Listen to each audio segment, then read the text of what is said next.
los Oxxos pagan menos luz que una tienda de abarrotes. Los tenderos, el abarrotero, tiene que tener su tiendita apagada, tiene que desconectar sus congeladores, sus refrigeradores, para no pagar tanto por la luz. Entonces no me va a costar ningún trabajo decirle al presidente Biden, si me pregunta, que no creo que lo haga porque es muy respetuoso y es un asunto que corresponde a nosotros, a los mexicanos. Nosotros no vamos a dar consejos a otros países, a otros gobiernos, o a hacerles recomendaciones, y él es muy respetuoso de nuestra soberanía, cosa que le agradezco mucho. Pero en el caso de que me dijera algo, le diría, pues, presidente, es que no quieren dejar de robar. Y dígame, ¿qué se hace en estos casos? ¿Me convierto en cómplice o represento con dignidad a mi pueblo? Pues adelante. Gracias, presidente. Buenos días, compañeras, compañeros. El cambio de mentalidad es uno de los cambios más importantes de nuestro tiempo. Y esto tiene que ver mucho con el ejercicio del derecho a la información, pero también con la capacidad de los ciudadanos para distinguir la realidad de la mentira. Saber qué es manipulación de un hecho y cuál una denuncia sincera y justa de la víctima. A ese esfuerzo quiere contribuir esta sección.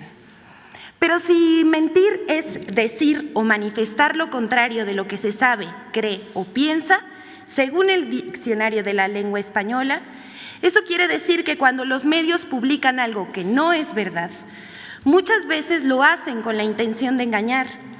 En cambio, aquel ciudadano que es engañado o confundido por esa información y la reproduce como verdadera, no está mintiendo. Simplemente transmite su propia equivocación, su creencia en la mentira. Esto es importante de tomar en cuenta porque todo en el debate en las redes sociales casi criminalizan a quien difunde noticias falsas. Por eso es muy importante revelar el engaño, porque engañar significa dar a la mentira apariencia de verdad, con la intención de que el público crea como cierto lo que no es. Esto quiere decir que el engaño incluye una voluntad y una intención de distorsionar la realidad, de mentir. Eso afecta el debate público y el derecho ciudadano a la información. Así como en el neoliberalismo la corrupción ha sido su sello distintivo, el engaño y la desinformación han sido mecanismos informativos de los que los medios ocultaron y justificaron el saqueo y la corrupción en nuestro país. Hoy el debate público abierto e informado se enfrenta a esos intereses y manipulaciones del pasado, pero hay más conciencia de interés público y la cultura democrática, así como mayor participación ciudadana en los asuntos públicos. Bueno, ahora sí vamos con nuestra sección. La primera nota, hoy traemos 3. Periódico español El País publica noticia falsa sobre la central nuclear de Laguna Verde. El 5 de noviembre, el periódico español El País publicó una nota periodística titulada Alerta roja en la central nuclear de Laguna Verde por un apagón, en la que asegura que la planta desde el 30 de octubre sufrió una paralización temporal por una falla en el reactor que la habría dejado sin electricidad. La pieza periodística señala que es la segunda vez que esto ocurriría en la central nuclear. El País incluso agregaba que se dio un derrame de agua radiactiva y se declaró alerta roja. Toda esa información es falsa. Al respecto, la Comisión Federal de Electricidad desmintió a El País y señaló que la central nuclear de Laguna Verde opera de manera segura y confiable. La CFE puntualizó que los documentos citados por el diario son de acceso abierto a todos los trabajadores y que no hay pruebas técnicas que avalen lo publicado. Con amarillismo se usaron registros internos de la central, pero distorsionaron para hacerlo alarmista. Todo ello, según la CFE, resulta hasta sospechoso, porque el diario español cita fuentes anónimas en una nota que puede provocar alarma entre la población. Con el mismo amarillismo, el 8 de noviembre, el periódico Excelsior volvió a abordar el tema. Pero ¿cuáles son los hechos reales? Veamos. De acuerdo con el Centro Nacional de Control de Energía, el 22 de octubre pasado se realizó un paro programado de 10 días de la central nuclear para efectuar el mantenimiento preventivo de la unidad número 2. El 30 de octubre, estando parada, la unidad perdió la alimentación externa de electricidad, por lo que entraron en una operación de inmediato los generadores de emergencia, mismos que minutos después fueron puestos de nuevo en reserva porque se restableció la electricidad con normalidad. De manera independiente de ese asunto, hubo un derrame de agua, pero no fue líquido radioactivo, como afirmó el diario, citando fuentes anónimas, y nunca hubo riesgo alguno ni para los trabajadores de la planta ni para la población. La unidad 2 entró en operación una vez que terminó el mantenimiento y hoy la central está operando al 100% de su capacidad, aportando el 2% de la electricidad en el país. La central nuclear de Laguna Verde sigue los más altos estándares de seguridad. En cambio, el diario El País no sigue ni siquiera su propio libro de estilo, que marca las pautas periodísticas del diario, incluida la ética. La siguiente, por favor. Reforma falsea información sobre la planta eléctrica de Petacalco, Guerrero, la más grande del país. El periódico Reforma publicó una nota en la que afirmó que la central carboeléctrica de Petacalco en Guerrero dejará de operar debido a supuestos daños de sus equipos por usar combustóleo y la presunta cancelación de contratos para la compra de carbón, que dice jugaron un papel importante para que dicha central quedara fuera de operación. Al respecto, el diputado Gabriel Cuadri, fiel a su estilo, aprovechó la nota para reclamar la supuesta ineptitud del Gobierno de México por medio de su cuenta de Twitter, asegurando que echan a perder la central termoeléctrica de Petacalco, la más grande de México, por quemar combustóleo en sus calderas. Todas esas informaciones son falsas. La Comisión Federal de Electricidad y su director general desmintieron esas publicaciones. Aseguraron que la central de Petacalco es dual, que funciona con diferentes combustibles y que está operando con normalidad. El SENACE informó que la planta cerró unos días para recibir mantenimiento y que no tiene ninguna falla. Es mentira también que no se esté suministrando suficiente combustible en la central, ya que se le ha suministrado por vía terrestre y marítima cuando las vías del tren no están disponibles. Todas esas informaciones son parte de una campaña de desprestigio contra la CFE, porque hay gente muy enojada con la reforma eléctrica y busca que la opinión pública se ponga en contra, aunque las mentiras y falsedades están logrando el efecto contrario, ya que todas las encuestas publicadas afirman que la mayoría de los mexicanos apoya la reforma eléctrica, como vemos a continuación.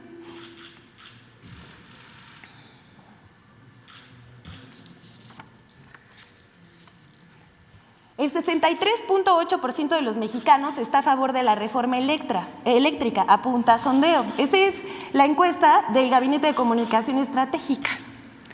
En casi todos los medios de comunicación se ha publicado que la CFE apuesta por el carbón y el combustóleo para producir electricidad.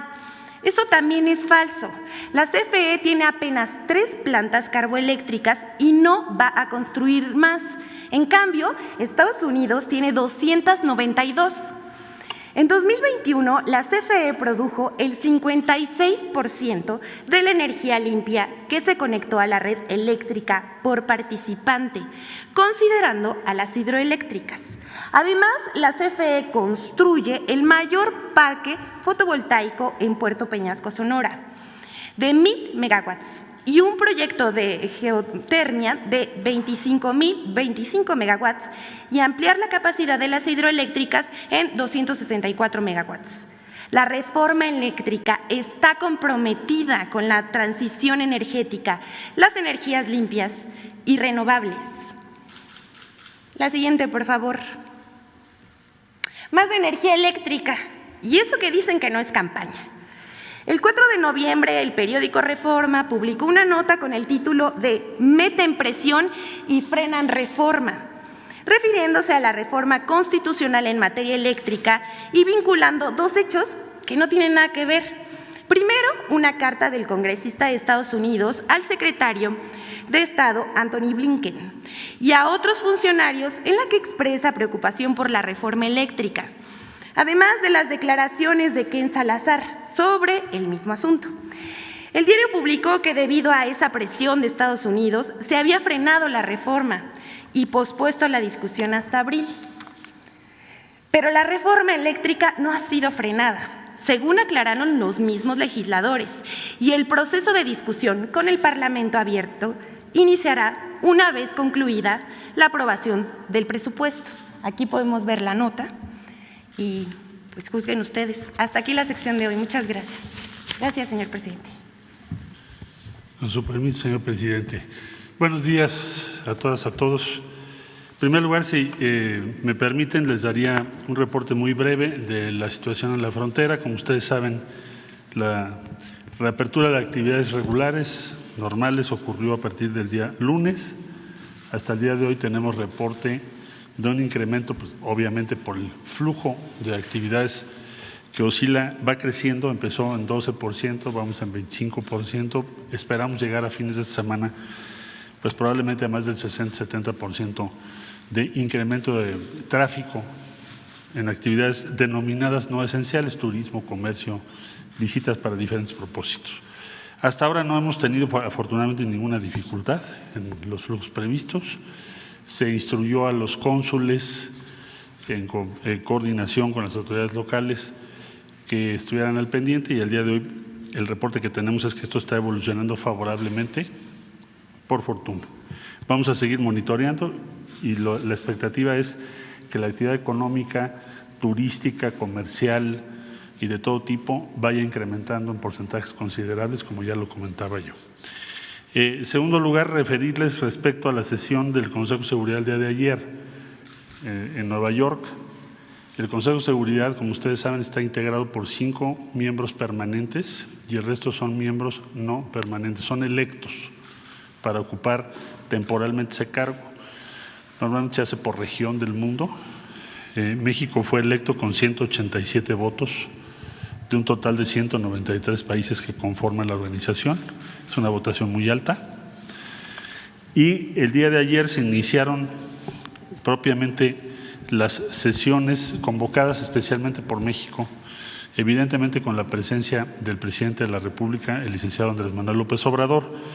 Se planteó en esa sesión del Consejo un tema central que tiene que ver, como ustedes lo pudieron escuchar el día de ayer, con la fraternidad y el bienestar en el mundo.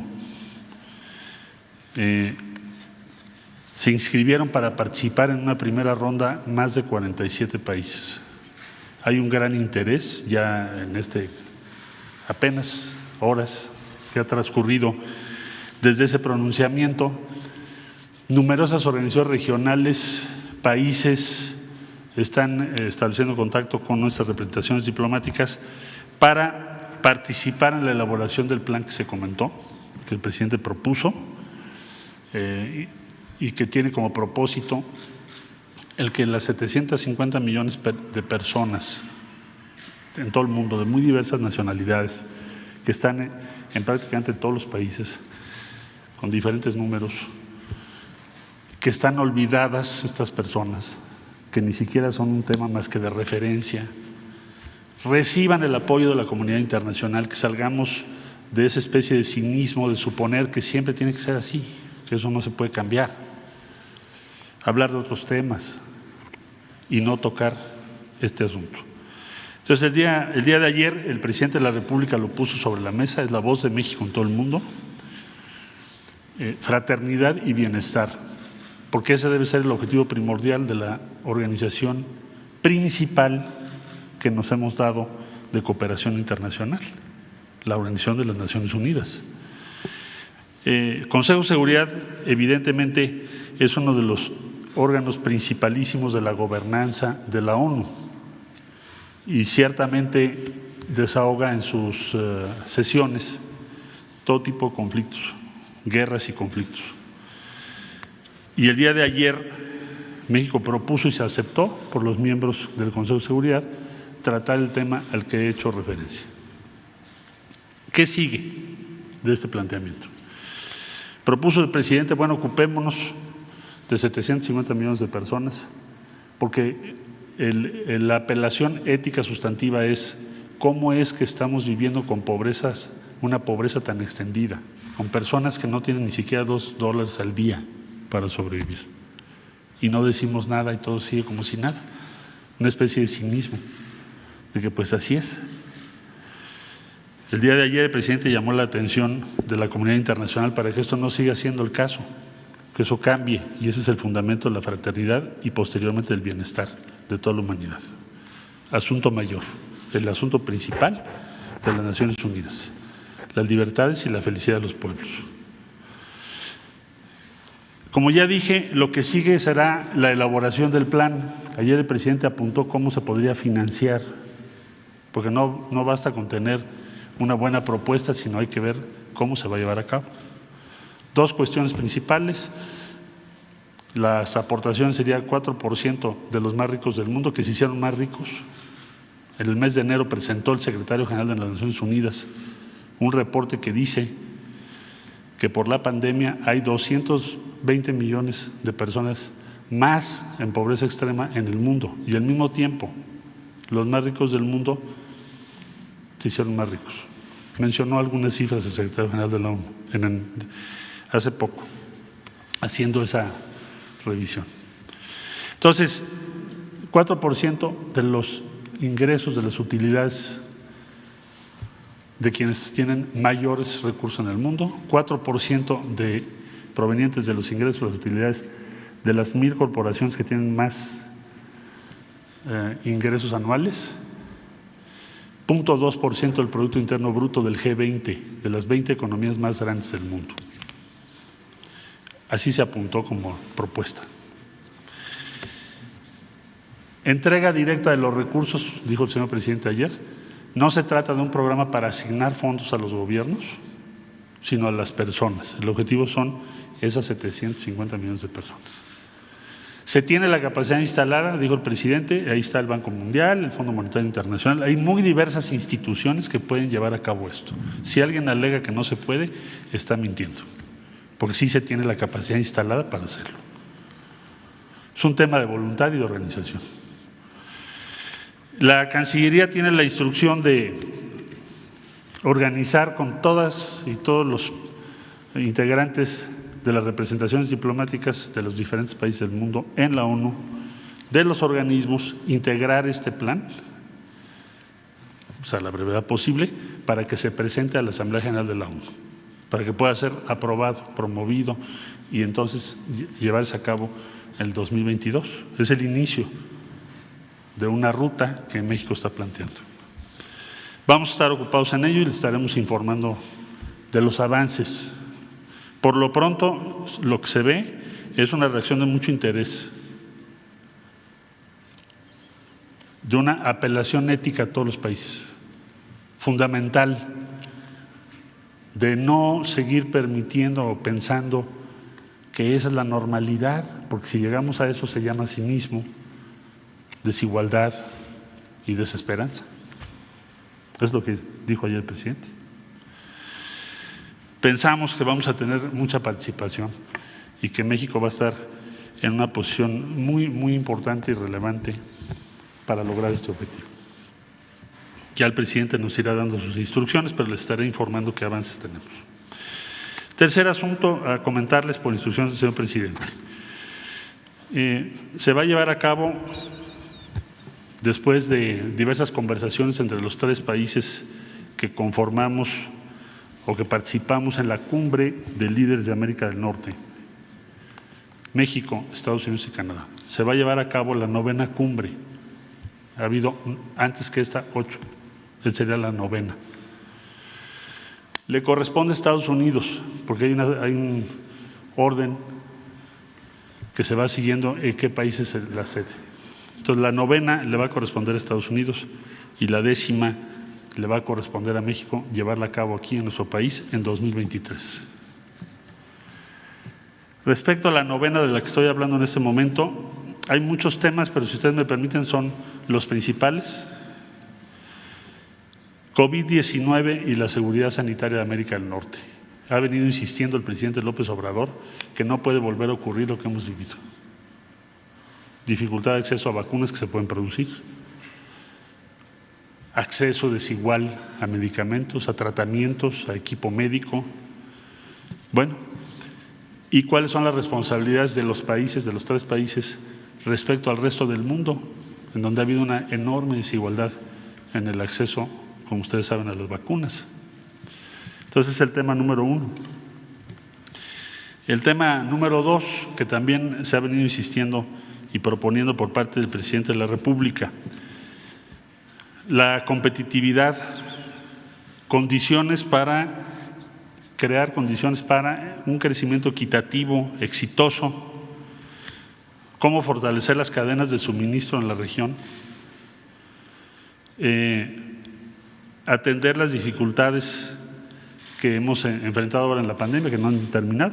Ahora estamos viendo presiones en los precios de los energéticos, dificultades en suministros, cómo atenderlas en lo inmediato, en 2022, cómo promover la justicia, la equidad, la diversidad y la inclusión, que se incluya a todas y a todos, que no sea una reedición de lo que vimos los últimos 30 años, que concentró el ingreso en unos pocos. O sea, hay que crecer, pero ¿para quién? ¿Cómo? Tercer gran tema que me ha instruido el presidente, desarrollo. El tema de la migración y el desarrollo, lo que ha venido insistiendo el presidente en sus cartas al presidente Biden, la entrevista que hubo, la visita con la vicepresidenta de Estados Unidos, Harris, en fin, la reunión de alto nivel. Para construir una América del Norte segura tenemos que tener estos temas: desarrollo, equidad, crecimiento, diversidad. Se trataría, sobre estos 3 temas, de la primera reunión presencial del presidente López Obrador con el presidente Biden y el primer ministro Trudeau de Canadá. Y sería la primera reunión trilateral, a nivel de jefes de Estado desde hace 5 años. Como ustedes recordarán, el señor presidente ha insistido en diversos foros de que es muy importante reactivar, acelerar, pues no solo el intercambio comercial, financiero y las inversiones, sino una visión común de los 3 países de América que conformamos el Tratado de Libre Comercio de América del Norte hacia el futuro. ¿Hacia dónde vamos? ¿Qué tenemos que hacer en conjunto? ¿Cómo logramos los objetivos que nos son comunes? Bueno, pues es el espacio para hacerlo. 5 años estuvo interrumpida, se reanuda. ¿Qué significa? Que estamos en esa ruta, tener una visión común y actuar en conjunto. Esta reunión, esta cumbre, está programada para el día 18 de noviembre, la semana entrante. Tendrá verificativo en Washington, como ya expliqué. Vamos a tener aproximadamente 2 horas de reunión trilateral, la cumbre trilateral. Tenemos mucho trabajo que hacer para llegar con los documentos ya preparados y el primer ministro, el presidente López Obrador y el presidente Biden puedan en esas 2 horas comentar sobre estos 3 temas. Para México también habrá reunión bilateral con el presidente Biden, no solo vamos a la trilateral, que es muy importante, también habrá un diálogo bilateral, estimamos de aproximadamente 1 hora. Y también habrá un diálogo bilateral con Canadá, con el primer ministro Trudeau, de aproximadamente la misma duración de 1 hora. En síntesis, 18 de noviembre tendremos 9ª Cumbre de Líderes de América del Norte, con la presencia del presidente López Obrador, presidente Biden y el primer ministro Trudeau. Tendremos reunión bilateral entre el presidente López Obrador y el presidente Biden, y tendremos reunión bilateral presidente López Obrador, primer ministro Trudeau. Para México, los temas principales, como ya lo he venido mencionando, bueno, pues vamos a hablar de la cooperación para el desarrollo, sur de México, Centroamérica, que ya el presidente ha hecho varias propuestas, Sembrando Vida, Jóvenes Construyendo el Futuro, etcétera. La integración económica regional para promover la inversión en nuestro país. Cómo agregamos valor y aceleramos el crecimiento en México. ¿Cómo nos preparamos para la próxima pandemia? ¿Cómo logramos la recuperación económica más justa para el 2022-2023? Algunos de los temas que ahí estarán planteados. Entonces, 9ª Cumbre. Y cierro diciendo que queremos agradecer a nuestras contrapartes en los Estados Unidos y en Canadá, porque han sido muy receptivos a los temas que el presidente López Obrador ha planteado. Bueno, para empezar, para llevar a cabo esta cumbre, para reanudar, reactivar los trabajos, una visión común de América del Norte, una vez que tenemos ya firmado el TMEC y el USMCA, como se dice en Estados Unidos, y en Canadá tiene otro nombre, pero es el mismo, TMEC. ¿Cómo vamos a tomar los siguientes pasos? Pues aquí está el siguiente paso, la 9ª Cumbre. La 10ª Cumbre en México la tendremos en 2023. Gracias por su atención, señor presidente. Muy bien, pues ya informamos. Buenos días, presidente. Diana Benítez, del Financiero. Buenos días, secretario, Elizabeth y demás presentes. Presidente, preguntarle, en este encuentro bilateral que se tendría con el presidente de Estados Unidos, ¿buscaría abordar el tema de la reforma eléctrica a fin de despejar cualquier duda que se tenga en Estados Unidos al respecto? No está en la agenda, pero si surgiera, nosotros explicaríamos en qué consiste la reforma. Lo que queremos es que ya no se siga abusando de los consumidores, que no aumenten los precios de la energía eléctrica. Yo hice el compromiso de que no iban a aumentar los precios de las gasolinas, del diésel, de la luz, y lo he cumplido y lo voy a cumplir. No van a aumentar en todo el sexenio. Antes aumentaban y aumentaban los precios. Para cumplir ese compromiso ayuda mucho el que se terminen los privilegios que se crearon con la llamada reforma energética para favorecer a empresas particulares, sobre todo extranjeras, que abusan vendiéndole cara la luz a la Comisión Federal de Electricidad y no pagando igual la luz que cómo se cobra a las familias mexicanas. ¿Por qué el Reforma está en contra? Porque defiende a Oxxo, a los Oxxos del señor Fernández, porque los Oxxos pagan menos luz que una familia proporcionalmente a lo que se consume.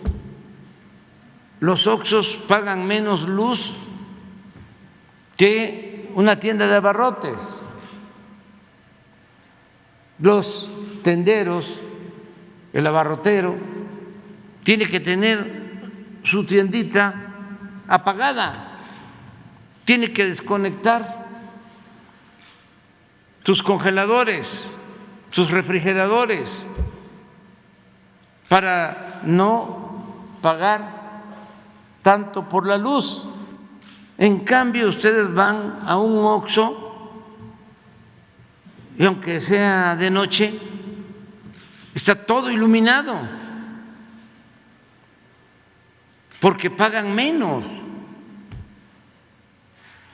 Entonces, por eso se oponen a que haya equidad y que no existan privilegios. Además, que no estén mintiendo, hablando de energías limpias, cuando en el fondo se trata de negocios sucios. Y no queremos que nos pase, porque ese modelo lo trajeron de España, cuando los empresarios españoles llevaron a cabo la segunda conquista económica, cuando eran los que mandaban, los de Iberdrola, de la industria eléctrica, que tuvo el atrevimiento de hasta contratar a un expresidente de México como empleado de la empresa Iberdrola, a la secretaria de Energía del gobierno federal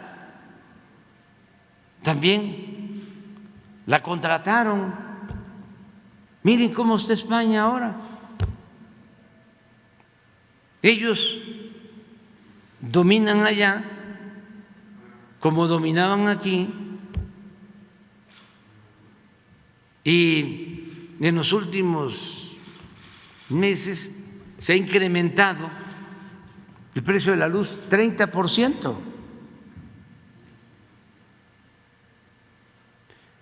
Y hay pues mucha inconformidad. Nosotros no queremos eso, no queremos que regresen con ese modelo.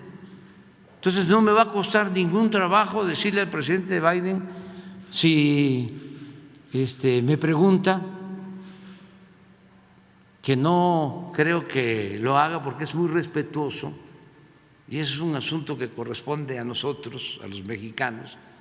Nosotros no vamos a dar consejos a otros países, a otros gobiernos, o a hacerles recomendaciones, y él es muy respetuoso de nuestra soberanía, cosa que le agradezco mucho.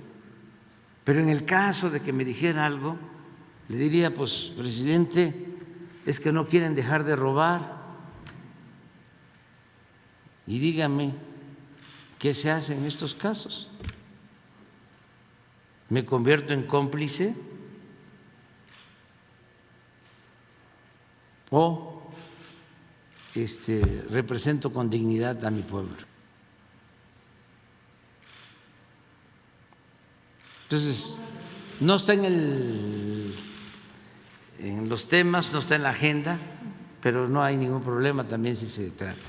Presidente, y en el legislativo, pues también la oposición, o sea, sí se sigue hablando de que se aplazaría la discusión de la reforma. ¿Qué opina de que se posponga o quiere que inicie ya en este año? ¿Cuál sería el exhorto a los legisladores? Pues yo tengo el informe que una vez resolviendo lo del presupuesto, que es muy importante para el año próximo, ya van a iniciar los foros en la Cámara de Diputados para debatir sobre este tema.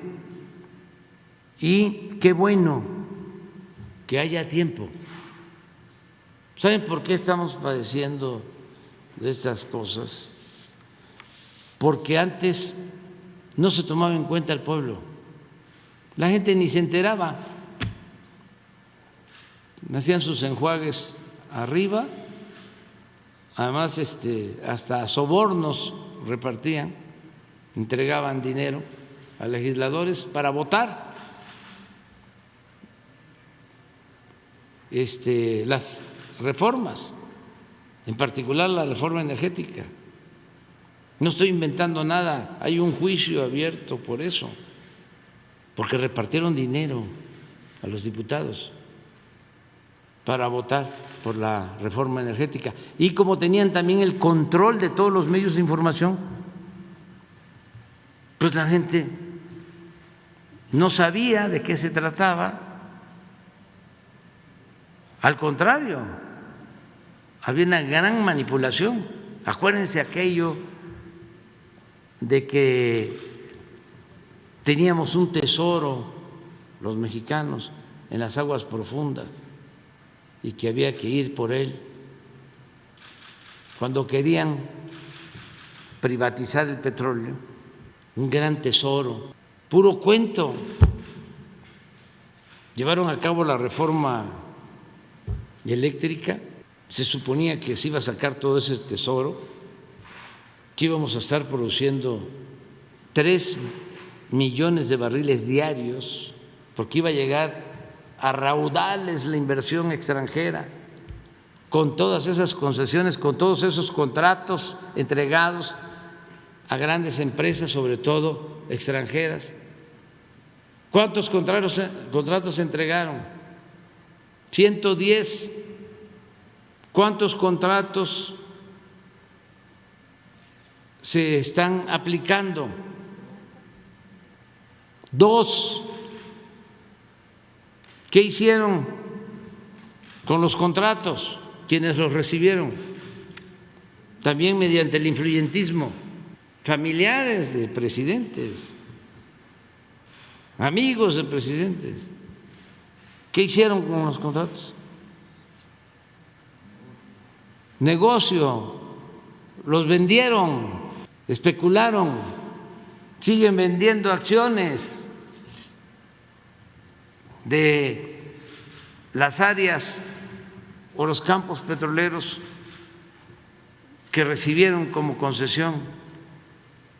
Nosotros dijimos, no vamos a revocar contratos, inviertan. Ya les dieron eso, mínimo, inviertan. Pues no, lleva 6 años, no invierten, se están extrayendo cuando mucho con esos contratos 20,000 barriles diarios de una producción de 1,750,000 barriles. Y es lo mismo de lo de la industria eléctrica. Y era saqueo, que eso no es negocio como tienen derecho a hacerlo todas las empresas, y nosotros no nos oponemos a que haya negocios con ganancias razonables, pero que no haya especulación, que no haya robo. En el caso de la industria eléctrica, no es posible que tengamos las hidroeléctricas paradas, subutilizadas, para que no le compitan a las empresas extranjeras.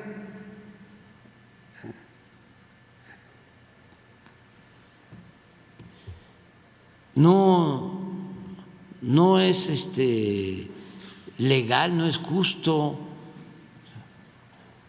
y todo eso pues tiene que ver con el presupuesto público, que es dinero del pueblo, que nosotros tenemos que cuidar. Entonces, no pasa nada. Ya muchos empresarios también están entendiendo de que se trata pues de un abuso que además, si esto no se corrige, entonces sí podría venir en el tiempo, ¿no? Un apagón. Miren lo que pasó en Texas. Se quedaron sin luz. Estamos hablando de Texas. ¿Y por qué? Porque todo se privatizó